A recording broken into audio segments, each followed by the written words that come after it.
Let me ask you something. You've made the decision to get outside and move your body. You've got your shoes on. You've got a route in mind. Maybe you've even got your earbuds in and your favorite playlist queued up.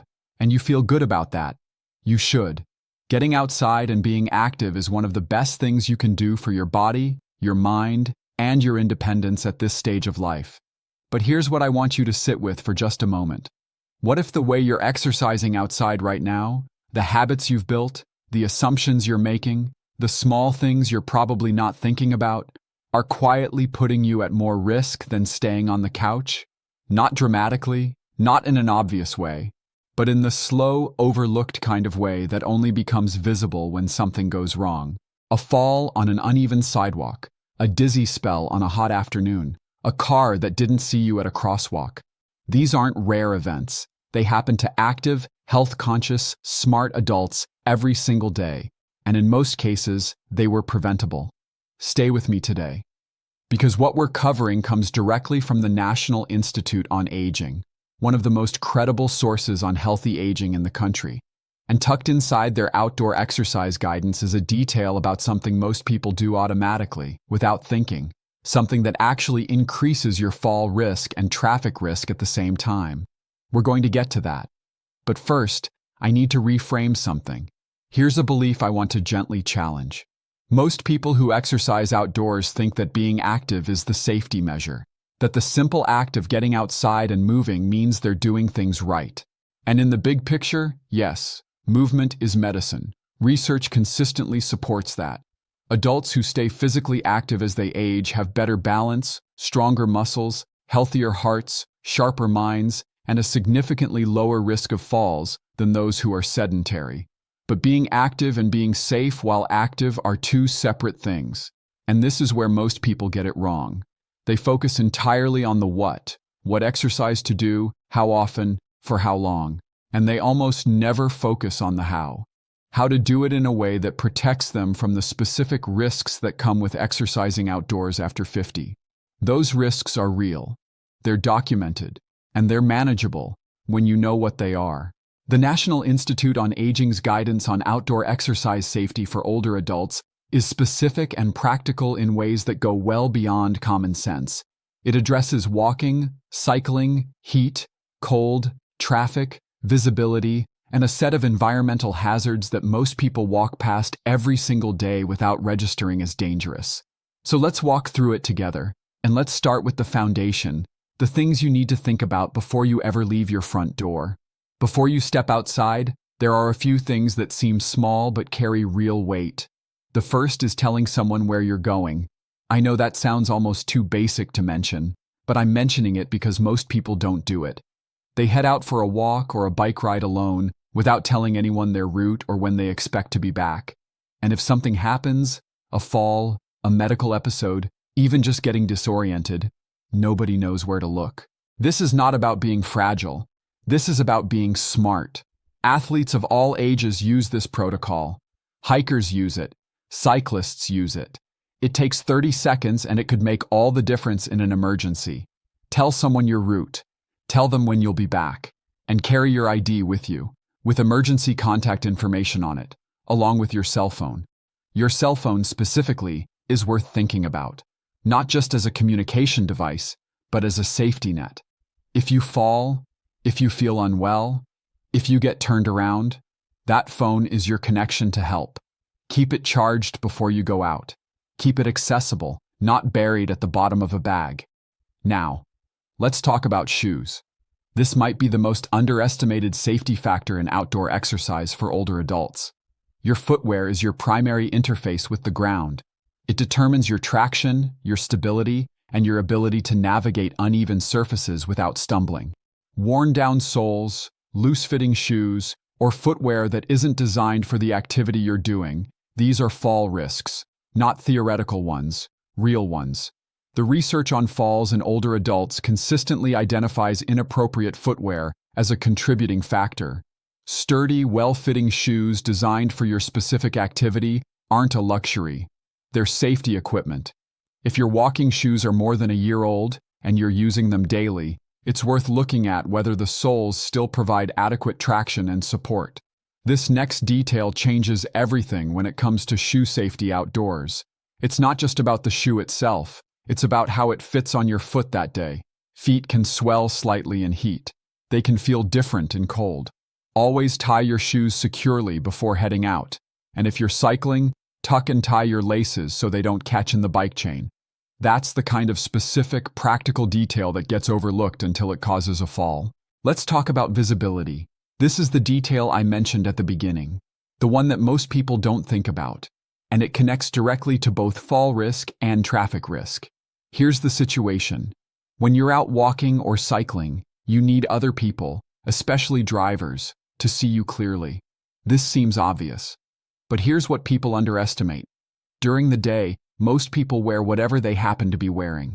Dark colors, muted tones, clothing that blends into the environment. And while that's usually fine in bright midday sun, it becomes a real problem in low light, early morning, late afternoon, overcast days, or shaded areas under trees or between buildings. The National Institute on Aging is specific about this. During the day, wear light or brightly colored clothing, not because it looks nice, but because it makes you visible to drivers from a greater distance, giving them more time to react. At night or in low-light conditions, wear reflective material on your clothing. Carry a flashlight.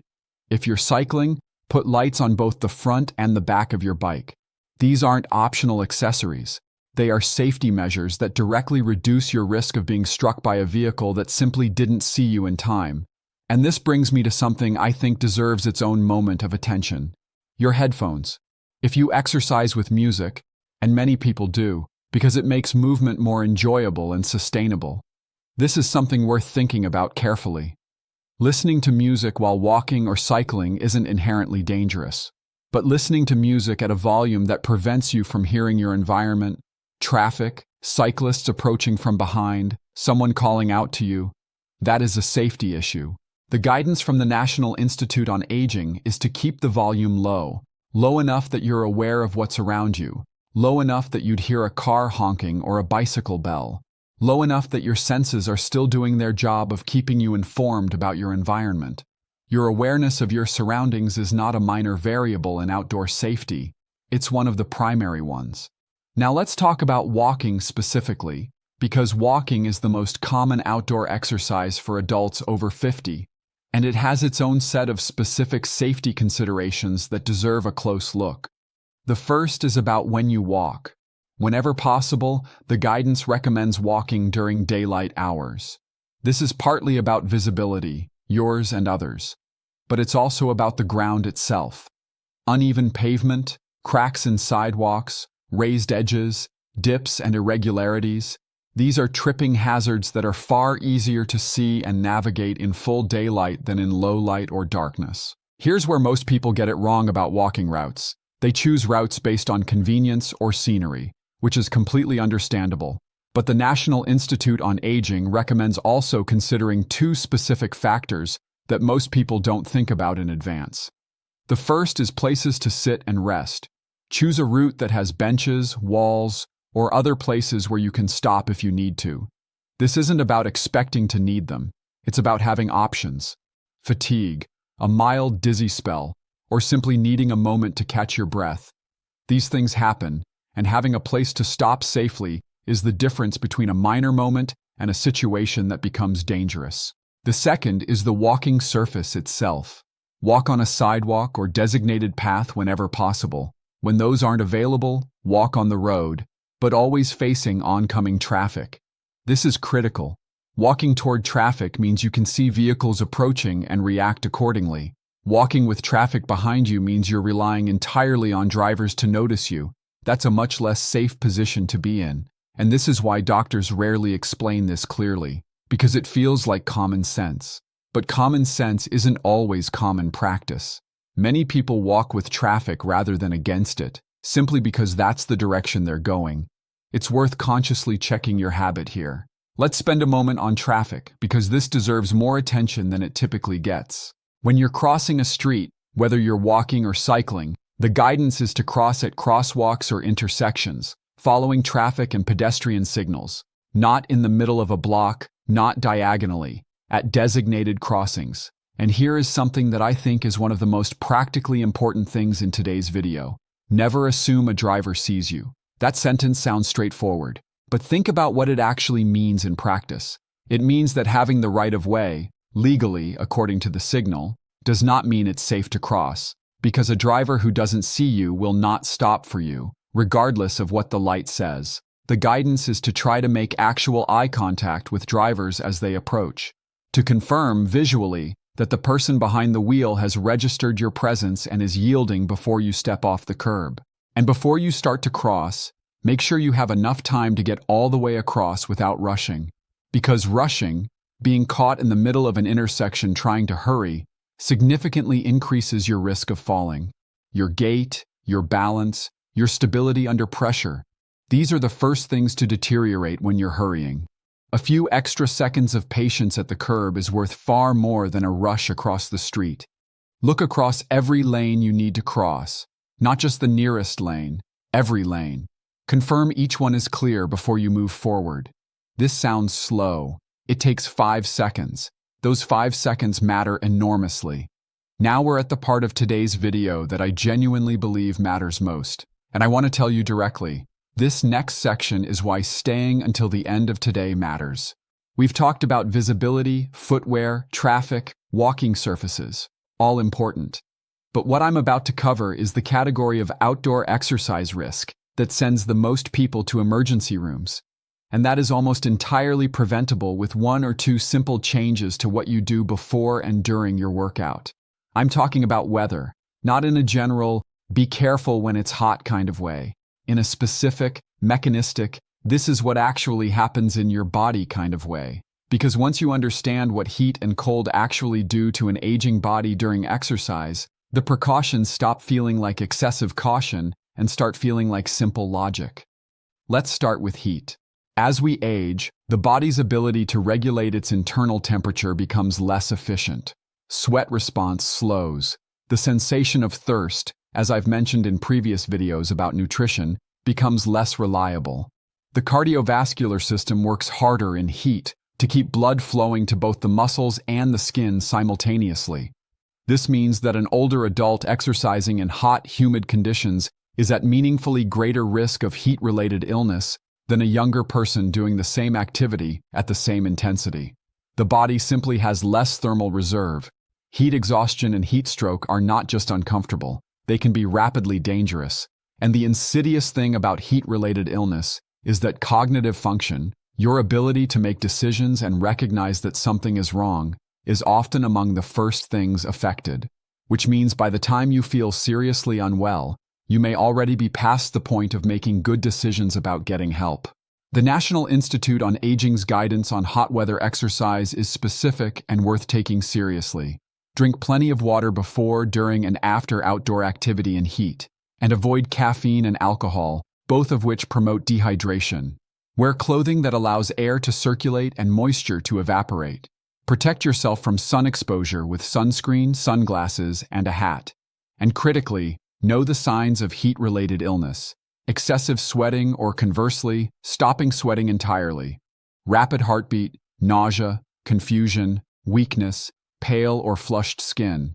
If you or someone you're with experiences these symptoms during outdoor exercise in the heat, stop activity immediately, move to a cool place, and seek medical attention.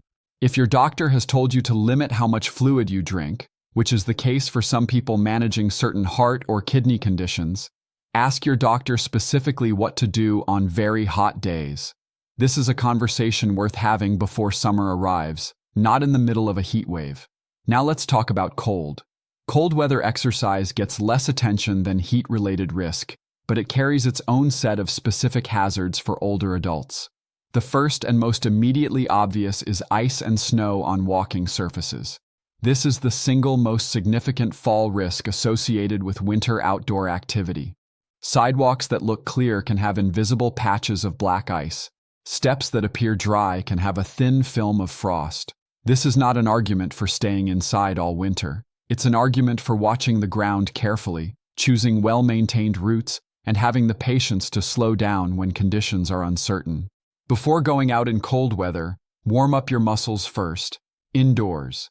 The guidance is to try simple movements like marching in place or light arm pumping before you head outside. Cold muscles are less pliable, less responsive, and more susceptible to strain. A brief warm-up before exposure to cold air prepares your body to move safely and efficiently from the moment you step outside. Dress in layers. Multiple loose layers of clothing trap warm air between them more effectively than one heavy layer. A waterproof outer layer for snow or rain. A hat, because a significant portion of body heat is lost through the head. Scarf. Gloves. These aren't luxuries in genuine cold. They're thermal management. And know the signs of hypothermia, the dangerous drop in core body temperature that can develop when exposure to cold is prolonged. Intense shivering, slurred speech, slow, shallow breathing, confusion, fumbling hands. These are signs that the body is losing the thermal battle.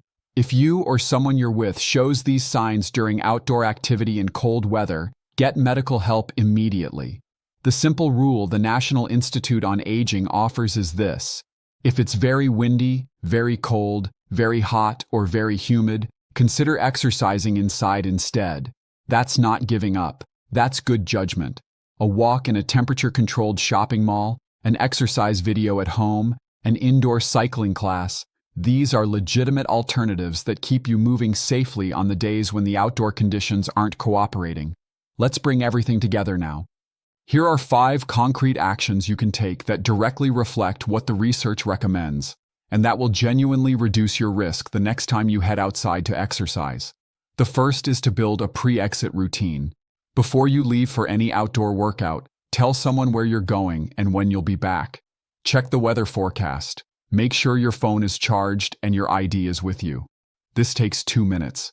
It could matter enormously if something goes wrong. The second is to audit your clothing for visibility. Look at what you typically wear when you exercise outside.